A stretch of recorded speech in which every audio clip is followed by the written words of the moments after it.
Olá, pessoal. Estamos indo para o nosso nono ensaio. Por conta de alguns problemas que eu andei tendo com relação a passar, conteúdos outros do YouTube aqui nessas gravações, então a exposição aqui do nosso conteúdo vai ser puramente o material que eu produzo aqui na UNB.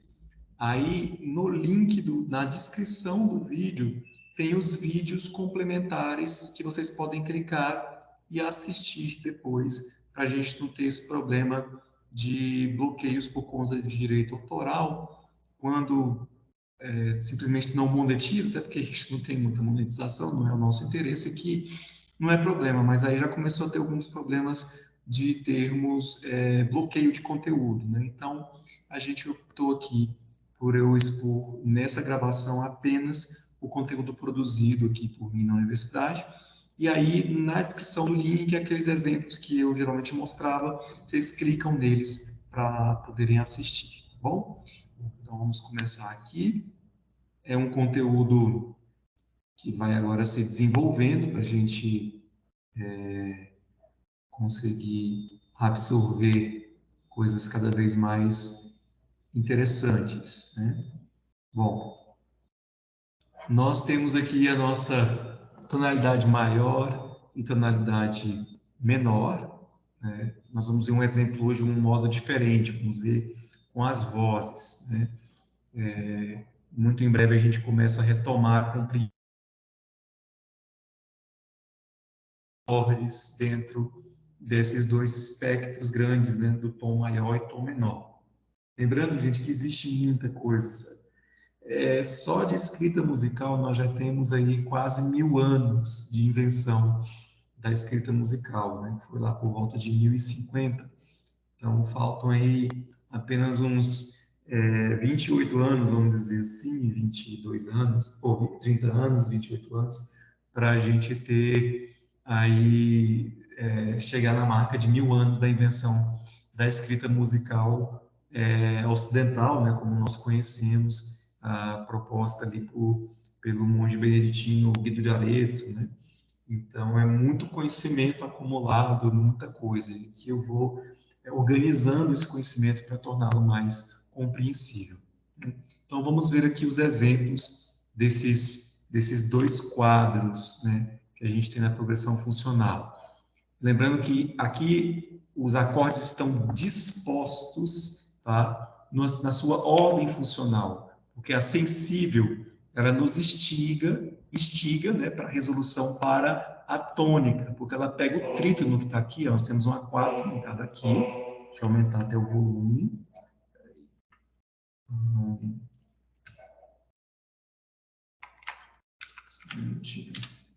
Pronto. Nós temos aqui uma quarta aumentada. Si, Fá, né? Se eu colocar essa quarta aumentada aqui, a gente vai ouvi-la bem. Então, vou só tocar essa quarta aumentada. Aqui, deixa eu colocar uma fermatinha para a gente poder segurar esse processo, para vocês ouvirem bem essa quarta aumentada. Ok. Então, vamos só ouvir isso aqui, né? O baixo tocando isso. Não, peraí. O contrário. Agora sim. Vamos ouvir o baixo fazendo aqui a quarta aumentada. Esse intervalo, que é um intervalo de complexo entendimento, né, para o nosso cérebro. Já vimos vídeos no passado aí explicando o porquê disso, que é um fenômeno tanto acústico quanto neurológico, tá? Então vamos ouvir como essa sensível aqui se resolve. Essa é uma fórmula, tá, gente, muito praticada pelo Johann Sebastian Bach. Essa é uma das coisas assim que ele contribuiu com a parte da engenharia musical, a engenharia composicional, que permitiu, né, um caminho modulativo muito interessante. Então, o que acontece? Nós temos aqui uma quarta aumentada. Aí, a gente tem dois extremos, né, que em uma ordem eles descem em um semitom. Então, do Mi para o Fá, nós temos um semitom, do Fá para o Mi. Então, como é que a gente resolve esse intervalo? Nós descemos um semitom no agudo e subimos um semitom no grave. Então, o Si aqui vai subir um semitom para cima, nesse caso vai para o Dó, e o Fá aqui vai descer um semitom, né? Subir um semitom para cima foi burro, né? Então, vai descer um semitom aqui, então vai sair do Fá para o Mi. Aí se resolve essa tensão deste modo.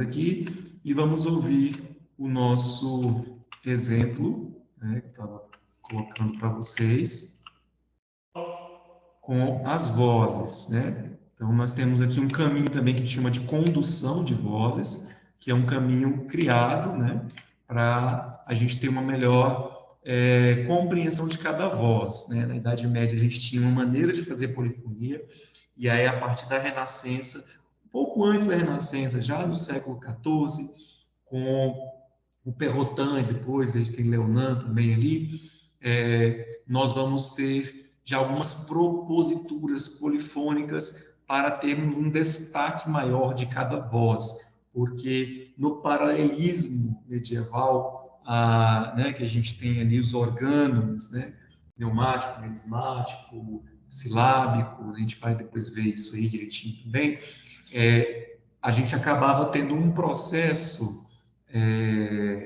que as vozes ficavam muito misturadas, né? A gente não conseguia compreender tão bem a divisão delas. Essa propositura é uma propositura acústica, né? Provocada por um fenômeno neurológico, né? Da maneira como a gente escuta essa junção dos fonos, né? Dos sons, dessa polifonia. E aí alguns teóricos começaram a propor uma maneira da gente conduzir as vozes, fazerem-as caminhar de uma forma que a gente possa escutá-las separadamente, mesmo estando em polifonia. Aí nós vamos ouvir na sequência o tom maior primeiro e depois o tom menor, para vocês perceberem a diferença, né? Já sabemos que tem a diferença aqui na qualidade dos nossos graus, né? Já falamos várias vezes, a sétima é diminuta em ambos os sistemas, em ambas as tonalidades. Já a tônica, na maior, vai ter que ser maior, na menor, será menor. Supertônica, na maior será menor e na menor será diminuta. Depois vamos analisar isso com mais calma e assim por diante. Vamos, por agora, apreciar essa diferença entre o tom maior e o tom menor. Opa, deixa eu liberar o som das outras vozes para ouvirmos todas. Vamos ouvir agora.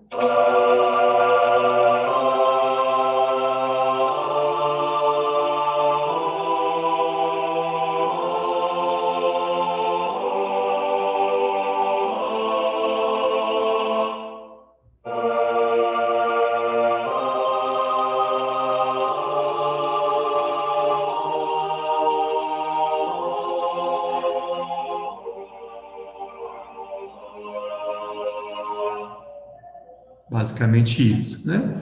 E aí vimos já a questão da figuração rítmica, esses quadros já estão comuns para vocês, das sílabas que a gente usa para estes solfejos, né? Essa questão da divisão do pulso em dois, né? Onde temos possibilidade de subdividir a primeira metade e a segunda metade do pulso, e aqui duas propostas interessantes, três, né, interessantes. Um som na primeira metade, dois na segunda, dois sons na primeira metade, uma segunda, e aqui nós temos dois sons na primeira metade e o atravessamento desse segundo som para o início da segunda metade e aí depois um segundo som na segunda metade, ao qual chamamos isso aqui de síncope. Síncope nós vamos detalhar mais para frente o que significa. Ela não acontece apenas dentro de um pulso. A síncope pode acontecer na conjugação de vários pulsos também. A adição que se dá pelos ponto de aumento, esse nosso sinal de adição, ou pela ligadura de valor, né, que a gente fala, E aqui hoje a comparação entre esses dois processos, né? Se eu coloco aqui uma figura de oitava pontuada, né? Nós vamos ter nesta figuração aqui o mesmo efeito se eu fizer a ligadura de valor em três figuras de 16 avos. Por quê? 16 avos. Não, 3 16 avos, está certo. Aqui no oitavo, nós já temos dois 16 avos, né, ligados. Com o ponto de aumento, acrescenta-se um. Então, temos o mesmo efeito. São duas formas de escrever. E aqui, o inverso. Aqui também duas formas de escrever o mesmo fenômeno. Vamos ver isso aqui na prática, no nosso programa de performance, né? Então, nós temos aqui... primeiro, eu vou tirar isso aqui. Vou tirar esse ponto, essa figura pontuada, vou ter que deixar aqui por enquanto, né? Para a gente ver esses efeitos. Então, vou tirar aqui para vocês observarem, né? Bom, nesse primeiro momento aqui, nós vamos ter o duplo dele.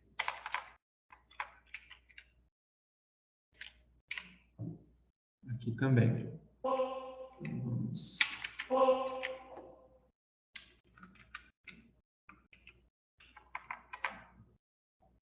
Aqui vamos ter o Duder.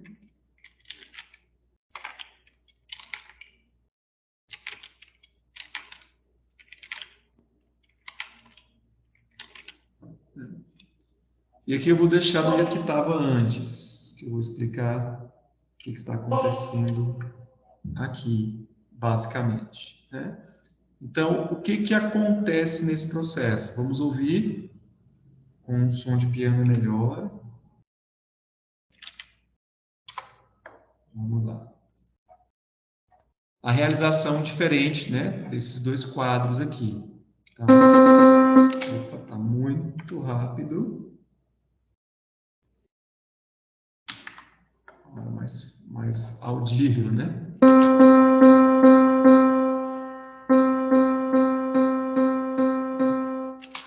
Como é que a gente pode equiparar isso? Se eu somar, né, como eu falei, essas três figuras, vamos ter o mesmo efeito aqui.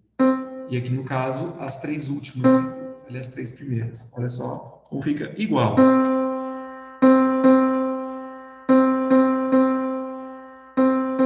E aí, na hora de solfejar, nós omitimos as sílabas do que foi emendado. Opa, aqui nesse caso, o que foi emendado. Fazemos apenas a primeira, né? E omitimos a outra.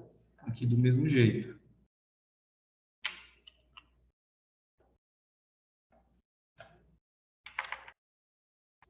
Vamos ver agora.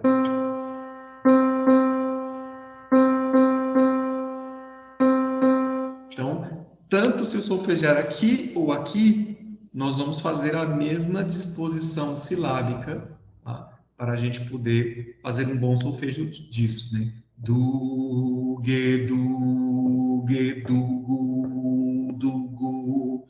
Agora aqui nós temos, né, a disposição das figuras de oitavo e aqui as adições. Como que nós vamos trabalhar para esse compasso ficar igual a esse? Aqui nós temos que somar essas duas figuras de oitavo e aí adicionar uma terceira, né? Porque nós temos três figuras de oitavo, por conta do ponto de aumento. Aí nós vamos ter essa aqui soando, somamos essas duas e temos uma terceira. E aí tiramos os sons que foram somados. Vieram depois. Ficou igual aqui agora, né? Vamos ouvir o efeito.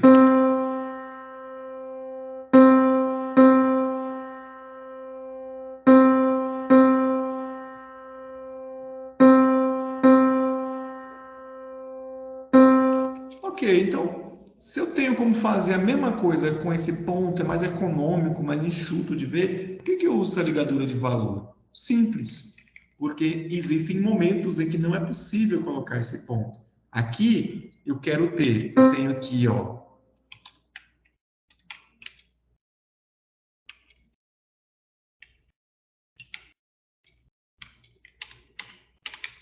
vou mostrar isso para vocês. Aqui eu tenho o primeiro tempo, o segundo tempo e o terceiro tempo. Eu quero um efeito onde eu vou emendar a segunda metade aqui, ó, do primeiro tempo, com a primeira metade do segundo tempo, que é um som que se prolongue por esse espaço aqui, da segunda metade do primeiro com a primeira metade do segundo tempo. Eu não tenho como fazer isso com um ponto de aumento. Eu preciso dessa ligadura de valor. Aí eu tenho o efeito que eu quero. Opa, vou tirar para ficar mais fácil.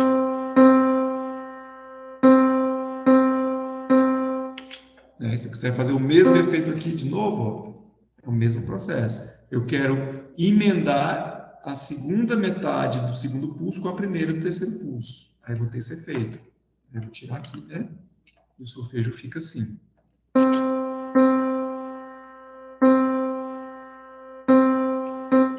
Vai depender do que eu estou querendo causar, né? Aqui eu quero emendar, né, apenas a segunda metade do segundo pulso com a primeira do terceiro pulso. Eu quero manter o início aqui intacto. Então fica assim.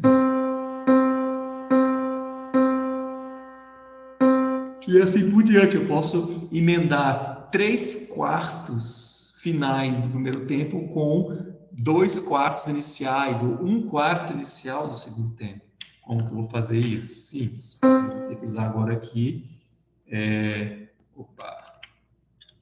figura de 16A. Né? Vamos ver como seria essa brincadeira aqui. Né? Então,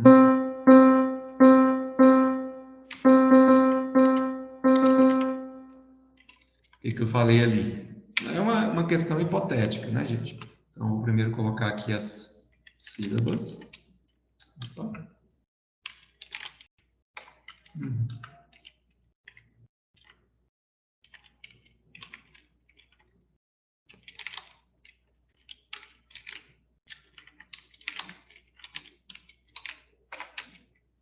Ok. Então, eu quero emendar os últimos 3/4 deste primeiro pulso com apenas o primeiro 1/4, porque nós temos 4 sons, né? Com apenas o primeiro quarto do segundo pulso. Então, emendo aqui, aqui e aqui. Aí eu vou tirar os sons que vêm depois do início dessa somatória, né? E aqui eu quero emendar os últimos 2/4 do segundo pulso com os primeiros 3/4 do terceiro pulso. Então, eu aqui faço isso. Emendando todo mundo aqui. Aí eu tiro isso aqui para o meu solfejo, né? É claro como eu vou solfejar isso. Então, vamos ter esse efeito. Do, gu, de. Desculpa, esse aqui não solfejo, né? Então fica assim. Do, né? Do, gu, de. Não. Do, gu, de, ge. Vai ficar isso. Vamos ouvir. Aqui está mais lento. Deixa eu botar um pouco mais rápido. Não está bom essa velocidade, então fica difícil de entender.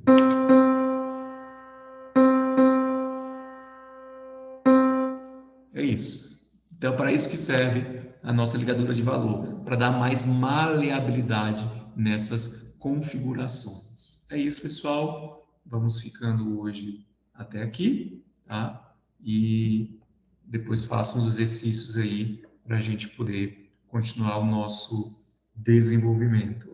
Um abraço, tchau, tchau.